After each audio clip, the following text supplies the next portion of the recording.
বেশ অনেক দিন হয়ে গেল আমাদের গ্রামের মেলা হয়েছে, কিন্তু ভিডিওগুলো এডিট করার টাইম পাচ্ছিলাম না বলে আর শেয়ার করা হয়নি। তাই আজকে শয়লা আর ঝাপান মোট দুদিনের ব্লগ তোমাদের সাথে শেয়ার করব। তো এটা হলো শয়লার দিন সন্ধ্যাবেলা, বিকেলের মধ্যেই মামি চলে এসেছিল বাড়িতে। আর তারপর আমি বেশ অনেকটা পরিমাণে সব আত্মীয়দের জন্যই দই বড়া বানিয়েছিলাম। তারপর মামিকে দিলাম, খুশিকে দিলাম। তারপর রেডি হয়ে মেলাতলায় গিয়ে আইসক্রিম ফুচকা খেয়ে বাড়ি এসে রান্নাটা বসিয়ে দিলাম। যেহেতু কাল মানে জাপানের দিন আমাদের বাড়ি রান্না করতে নেই, তাই অনেকটা পরিমাণে রান্না করলাম। রাতেবেলা সবাই খাওয়া দাওয়া করে গল্প করে রাত 1টার দিকে ঘুমিয়েছিলাম আমরা। আর এটা হলো জাপানের সকালবেলা। ওই যে বললাম বাড়িতে রান্না করতে নেই, তাই পাশের বাগানে গিয়ে জেঠিমা রান্না করছিল, ওখানে গিয়ে একটু গল্প করে এসে আমরা রেডি হয়ে নিলাম।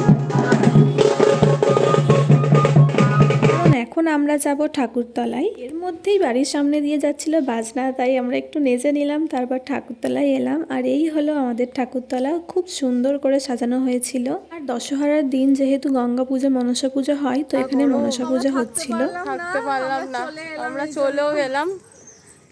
তারপর বাড়ি এসে ফ্রেশ হয়ে একটু খাওয়া দাওয়া করে আমরা ঘুমিয়ে নিয়েছিলাম একটু। চোখ মুখ দেখে বুঝতেই পারছো। উঠে দেখি মামুনি, বড় মা সবাই চলে এসছে। আর দুপুর 3টা নাগাদ আমাদের এখানে পাশের বাগানে রান্না শুরু হয়ে গিয়েছে। ভাত আর পটল আলুর তরকারিটা সবে হয়েছে, আর তখনই আকাশে প্রচুর পরিমাণে মেঘ ধরে গিয়েছে। আর এই মেঘ আর অতিরিক্ত বৃষ্টির জন্য তো অনেক আত্মীয় আসতেই পারেনি।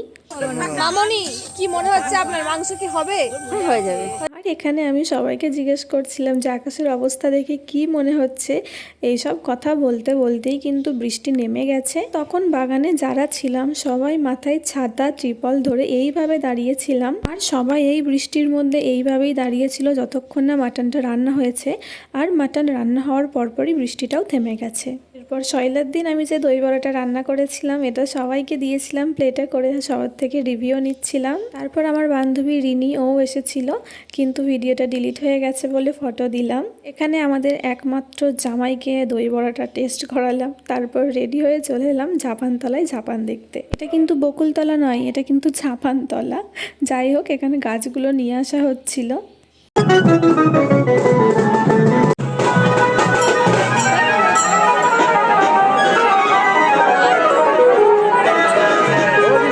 গাছ পড়ার ভিডিও তো তোমাদের সাথে শেয়ার করেই দিয়েছি। এর মধ্যেই মামা আমাকে একটা আইসক্রিম খাওয়াতে নিয়ে গেল। আর এটা হলো আমার রাজা মামা, কিছুতেই ক্যামেরার সামনে আসতে চায় না। যাই হোক, এই আইসক্রিমটা খেলাম। তারপর আমরা ওই রাত 1টার দিকে বাড়ি এসেছিলাম। বাড়ি আসার পর ভীষণ আনন্দ করেছিলাম আমরা এই রাতটাতে। মামা ভাগ্নিতে ফ্যান নিয়ে কারাকারি এই ওই, মানে প্রচুর আনন্দ করেছিলাম এই সময়টা আমরা। ভিডিওটাও এখানে শেষ করছি, তোমাদের কেমন লাগলো জানিও। আর চেষ্টা করবো পরপর বাকি ভিডিওগুলো দেওয়ার।